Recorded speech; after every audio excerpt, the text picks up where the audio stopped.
How good is Paddy Pimblett actually? We are rapidly approaching the first event of the year, and we're truly about to see Paddy Pimblett possibly fight for the belt if he can get past Justin Gaethje. And yeah, many people are none too pleased, including myself, about how quickly Paddy's being thrown into the title picture and spotlight in general. Additionally, this dude has been talking crazy about Dan Hooker, and he's been splashing around making a lot of noise recently. So much so, people have been trashing Paddy Pimblett, his skills, his career, and calling his resume into question. So I wanted to see for myself, is Paddy as bad and as far away from championship material as everyone has been saying, or is he weirdly underrated now that everyone is trashing on him? Has all the noise and all the hate blinded us from seeing how good Paddy is objectively and has prevented us from measuring his skill level? Is his resume as bad as people make it out to be, or is it weirdly hiding how good he actually is? So in today's video, let's find out how good Paddy Pimblett actually is. Starting off Paddy's career, he would have an explosive start to the UFC with his debut against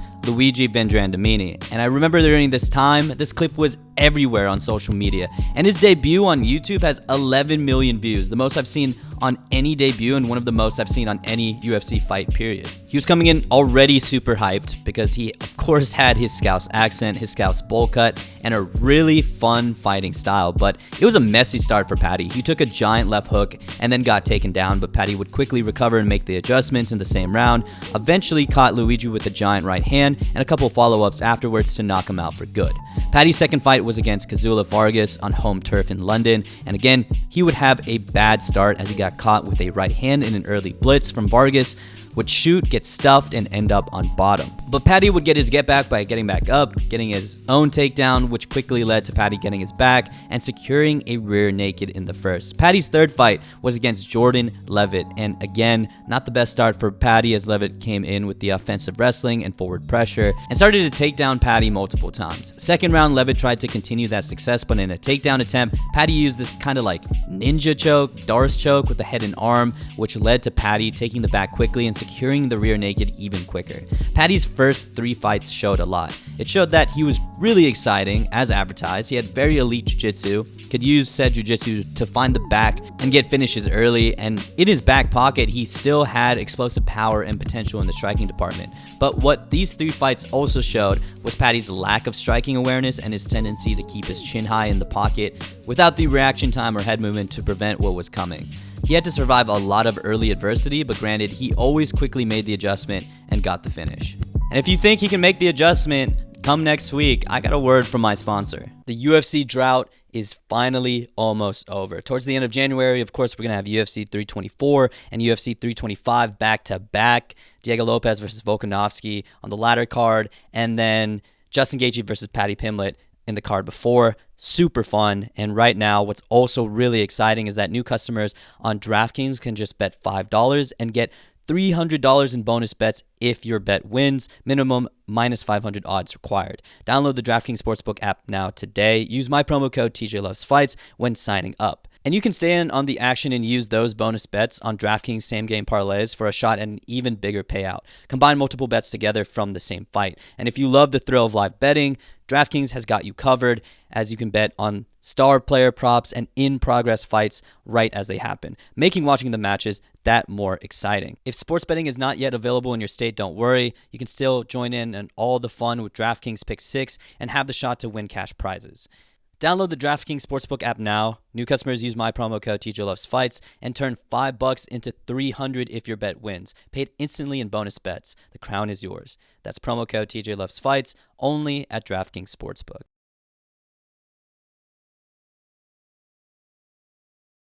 But in his next fight, we wouldn't really see any improvements as he would go on to fight Jared Gordon in a very infamous and controversial matchup. Jared Gordon, a lightweight veteran, was a solid step up in competition for Paddy, but Paddy was still expected to win here.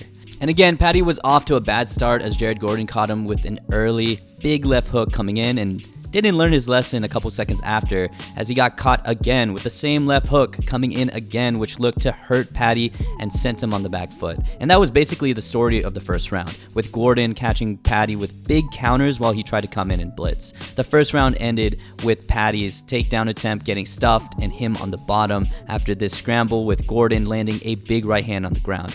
Easily round one for Jared Gordon.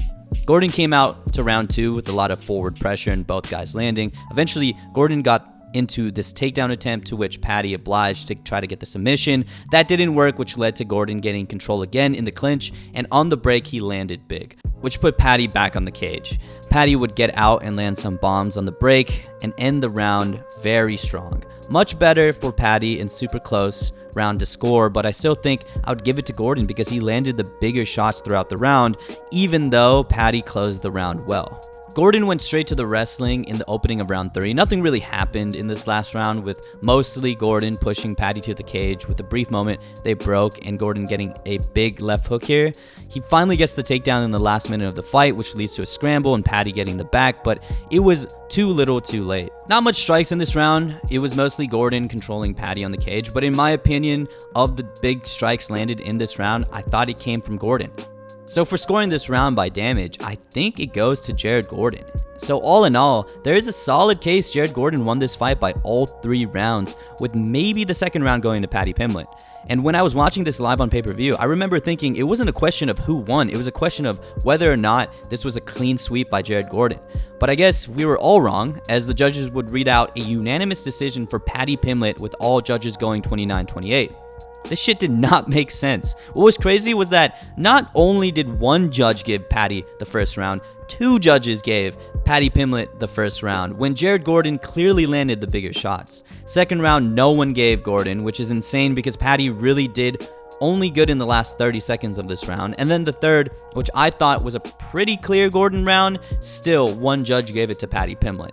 And I remember the community lighting up and starting to hate Paddy. And what was worse was that Paddy added fuel to the fire as he said that shit wasn't even close. Paddy Pimblett hate was at an all-time high, and it really showed that Paddy skill-wise was still not good enough to be amongst the ranked fighters. But it didn't matter. He had way too much Dana White privilege, which would eventually lead to the biggest name of his career thus far, Tony Ferguson. Granted, an extremely washed 39-year-old on a 6-fight losing streak, currently on a 3-fight getting finished streak, Tony Ferguson. They started off striking with Paddy landing cleaner shots, but Tony landing a couple as well and hanging in there early. Though eventually Paddy did break through with the giant right hand and was landing bombs towards the end of the round and dropped Tony bad, leading to even bigger shots in the mounted position. Tony somehow survived and got into the second round, but it went straight to the ground again, and more ground and pound for Paddy until the end of the round. The third was interesting because Paddy was super gassed in the beginning of it. Like, he kind of got pushed on this takedown and couldn't immediately get back up. He still found the last burst of energy to get this takedown and pretty much lay here until he got the decision win, but I have mixed feelings with this performance. It was a solid bounce back win from his last performance against Jared Gordon, as he showed his striking improvements and power, but again, this was a 39-year-old super washed Tony Ferguson, and he still got gassed in the beginning of the third, and some may say should have finished Tony Ferguson.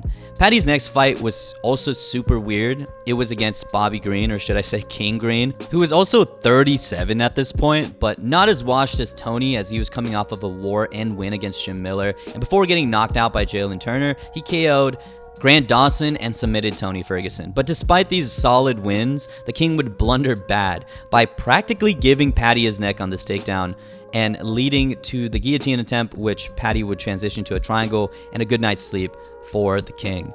Don't really know what to say about this fight in terms of Paddy's improvement in skill set, just because Green practically gave Paddy the win, and again, he was 37 at this point, so it's kind of hard to gauge how good Paddy has improved up until this point. But here's where we would see some massive improvements, as his next fight would be against Michael Chandler. Okay, granted, Michael Chandler was 38 years old, but still, it's Michael Chandler. He's fought the absolute best at 155, and he's still dangerous no matter how old. And Michael Chandler started strong like he usually does, with a lot of forward pressure and a shot in the middle of the round by picking up Paddy and putting him down. Chandler controls him from here and lands solid ground and pound before Paddy eventually gets up and landed well towards the end. Second round though, Paddy started to find his groove and land from distance well, and in classic Michael Chandler fashion, he does get the takedown here but jumps the back way too early and way too high, allowing Paddy to reverse the position and control Michael Chandler the rest of the round. Round 3, Paddy was in complete control, cutting Michael Chandler early with this huge knee and getting it back by picking up Michael Chandler the same way and putting him down and into the ground. Gigantic improvements throughout for Paddy here, showing that he got better everywhere he was lacking. So with this entire resume laid out, just how good is Paddy Pimblett actually? He's okay. He has extremely elite jiu-jitsu, probably the best back taker in the division, second to Charles, and actively looks for finishes. But though his striking and wrestling has improved, I still don't think it's elite, and he typically gets bullied and out-wrestled a lot. Because of that, I think Arman and Benoit Saint-Denis are really bad matchups for him. It sucks because it's kind of hard to tell how good Paddy actually is. It's a small sample size. He's only fought 7 times in the UFC, and his last 3 opponents were around 38, 39. But it seems to me he's about the skill level of a bottom 10 ranked lightweight. And man, he should be fighting these bottom 10 lightweight fighters. Any of these fights are bangers. Benoit Saint-Denis and Fiziev would have been great fights for Paddy to show how well he stacks up against his contemporaries, and fights against Hooker and Gamrot would have shown how good he is against old guard lightweights that aren't completely washed.